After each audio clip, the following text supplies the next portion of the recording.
Hello everyone, today I'd like to share some brainstorming I did today about illusion and what it means specifically in certain aspects of society, in one's ego, and in religion. Now, illusion is called Maya in Hinduism, but the basic idea of illusion is that which is that which clouds truth, that which seems to be true but is actually a facade, doesn't exist in absolution, in the ultimate sense. And our job is to see past illusion in every part of our lives if we can. As sentient human beings, we can choose to do that. So the first category we have here is, and I'll talk about society, ego, and religion in that order for each of these categories, but seeing. Seeing oneself as not being valuable. Now, we tend to apply value to our position in society. Who we are in society and how much we make, or how many friends we have, or how much we are recognized. And this value is an incorrect curriculum, incorrect assertion. We are valuable, just as valuable as somebody who's very rich, or somebody who is followed by many people, or has a big record label, something like that. We are just as valuable. Every single piece of society, every single person in society has some effect on the world. And sometimes it's just to our family, sometimes it's just to friends and family, but we all have some effect in the world, and we should all see that there's a certain amount of value that each of us has to offer to the world, to humanity, and to its future. We all have an effect on the future, as per the butterfly effect, for instance. But we can choose to make that effect greater or lesser depending on our own feeling of responsibility. Now, as far as ego goes, seeing oneself as being more valuable than others. Now, on the opposite side, if one has a very big ego, or one feels like they need a very big ego, and this is a subconscious thing, then you immediately assume that you're better than others because of this or that. The reason doesn't even really matter. But those who feel like they need to be better, or that simply have a big ego for this or that reason, they will assume that they are more valuable than other people, that they have more to offer the world, that they have more to offer humanity. And that simply isn't the case. Everyone is equally valuable, and to see oneself as more valuable is not understanding what it is to be human, to be a part of the human race. To see oneself as being more valuable is not necessarily seeing oneself as valuable. If you view yourself as being as valuable as other people in the human race, and no one's lesser or more, then that's a healthy viewpoint. But if you see yourself as more valuable, because this or that reason, it doesn't matter, then ultimately your ego will collapse, because there will be a lack of evidence at the end of your life. There will be a lack of evidence throughout your life. And there are many people who continue to reinforce it over the years, but eventually you'll start to understand that we're just as valuable as the next person. Now, as far as seeing in religion, seeing oneself as being a sinner who can't be saved. Now, this is kind of a societal fear as well, or a societal lack of value. In many religions, you're taught that you are a sinner. Now, I say this as a religious person. I'm Hindu, but in many religions, you are taught that you are a sinner, and there's nothing you can do to deserve the mercy of God. So basically, you have to rely on pure mercy and never assume that you're deserving of it, regardless of what you do, and basically throw yourself at the feet of the divine. Now, there's nothing wrong with throwing yourself at the feet of the divine, but to assume that you are just a sinner, you do bad, and you are bad, and that's why you have to seek mercy, that is an unhealthy complex, and it exists in many religions, in different forms, in different parts of different religions. But to force that onto somebody who simply hasn't done anything wrong, or who could very well become a great person, they have the potential, to force that onto somebody and have them believe it, have that be part of their complex, that is a very big problem in seeing ourselves and understanding ourselves. And a lot of people disagree with me. A lot of people say, no, we are all sinners, and no matter who you are or what you believe or what you do for the world, you are a sinner and you don't deserve God's grace. But in my point of view, it's not about deserving. It's about a lot of time we're good people and we choose to be good people and we have all this potential to be good. So I don't see God as looking down on us or tossing us into the fire or being just and tossing us into the fire at a whim. I don't believe God is a 5-year-old child who just throws his toy soldiers aside whenever he feels like it, or tosses them into the flame, blows them up, whether they've done anything or not, to extend the analogy. But we're going to go ahead and go to the second category, which is believing. And the second category in society is believing money equals personal value. Now, if we believe money equals personal value, this can be good or bad for our own ego. If we believe money is personal value, equals personal value, and we have a lot of it, then the ego is going to take over and be like, oh, we are very valuable. We are ultimately valuable in humanity. We are far more valuable than other people who don't have money in every part of life, in every section of humanity. If money equals value, then we can either puff ourselves up and imagine ourselves as kings among man, or see ourselves as just petty fools who can't do anything right if we don't have a large amount of money. And it's always the incorrect assumption to assume that economic ability, economic value, displays our value as a sentient person, as a human. Money is an addition to humanity. It's not the defining factor of humanity in my viewpoint. That's why we have to realize the role of money and realize that it's not the deciding factor in who we are as individuals and who we are as a race, as humanity.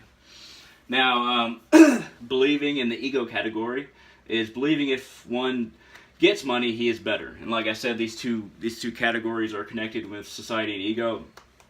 If you believe that you're better because you have a lot of money, you might want to analyze yourself. You might want to try and understand why you believe that and examine how easy it is to get money and the values of society, that there are certain sections of society, most of society, that looks at you as better for having a lot of money. But as an individual, when you lose all of it, or when you are alone and there's nobody looking at you to view this money, what kind of person are you? What kind of person are you when you're all alone and you're contemplating yourself? That's the person you are, not how other people see you because of this shield of money that surrounds you.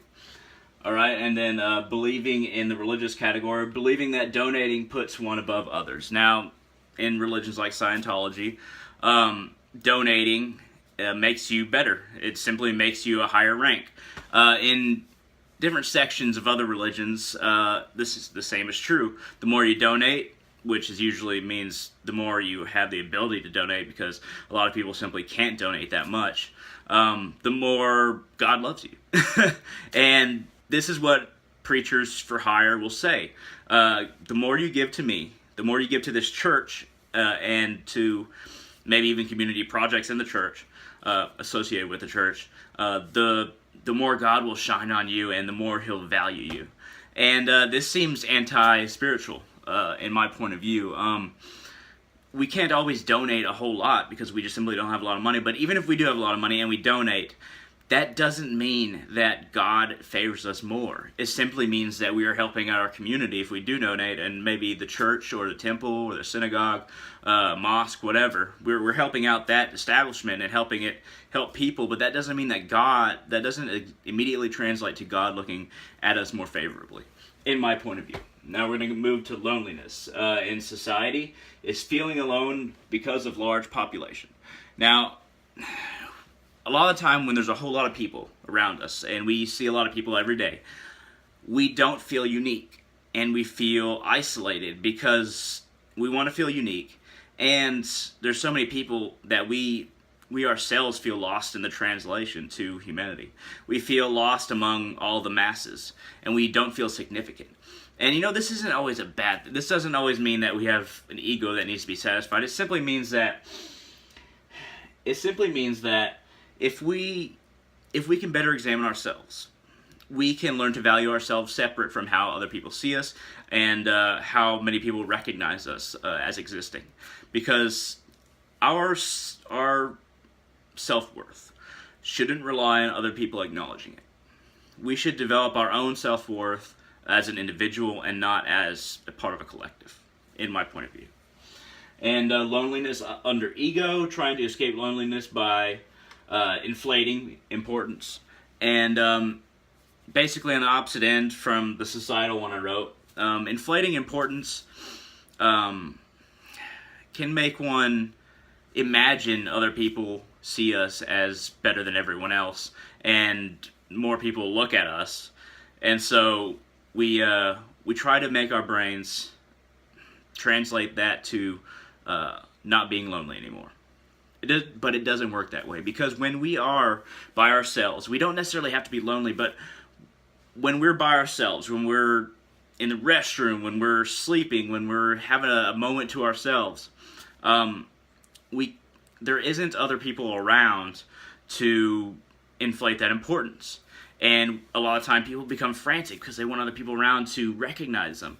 But in those moments, we see ourselves as we really are. And it's even if it's subconscious that we know we're not as important as we try to inflate ourselves to, the conscious mind will decide, even in those moments, okay, well, how do I get to another moment to where somebody's looking at me? And you won't say that consciously, but it'll be in the conscious mind like, okay, I need to go talk to somebody now. I need to go speak to people. I need to go, not to mean speak as in to a group. I need to go to my family's house and talk about all my achievements. The conscious mind will employ the body and the being to go after a position in reality that reinforces what the ego wants to believe. And you'll constantly seek that. Even in the moments of loneliness, it's all about seeking that. And it will never bring happiness.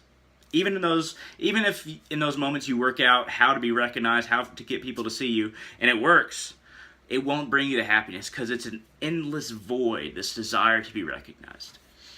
Okay, and for loneliness and ego, trying to escape loneliness by inflating self-importance, and that's the one we just did. And for loneliness and religion, thinking something else can solve your problems. Now, there's a lot of people who believe that you have to let God solve your problems. I believe in God, but I'm also a person who thinks that if you create your own problems, you should try and solve them. You can't expect God to do everything. If you expect God to do everything, then you'll never do anything for yourself, and you'll never be strong in the way God wants you to be strong, and at least somewhat independent. I mean, we can never really be independent of God, but just somewhat independent in trying to solve your own problems. You can't expect, for instance, if you're in a family and you're a son, you can't expect your father to solve all your problems just because he's the patriarch and he's the most powerful. You have to try and solve the problems that you make, or you have to try and solve how you're approaching life so that these problems don't pop up anymore. That is true perseverance in virtue and faith, is trying to solve your own problems, even if you are still praying and you're still faithful. Solving your problems added to that will actually make you a more faithful and virtuous person, in my opinion. It certainly has for other people and myself. Trying to solve these problems for yourself and not just leaving it up to somebody else. Trying to take responsibility for what you have done or where you're at. And that's very vital to being a spiritual person and a religious person. Now, these are just a few points in a simple graph for illusion in general. And I went over society, ego, and religion, and the dangers in each, and the three different seeing, believing, and loneliness, the three different horizontal categories. But there's a lot I could talk about with illusion, but I'll save it for another video. I might make an illusion video number 2. Or something like that. But if you found any of this interesting, please hit that thumbs up down there. And if you want more videos like this, feel free to subscribe down below. And each of y'all try to have a wonderful day and try to understand yourselves just as much as I try to. And hopefully more, because I certainly don't understand myself completely. Thank you very much for watching.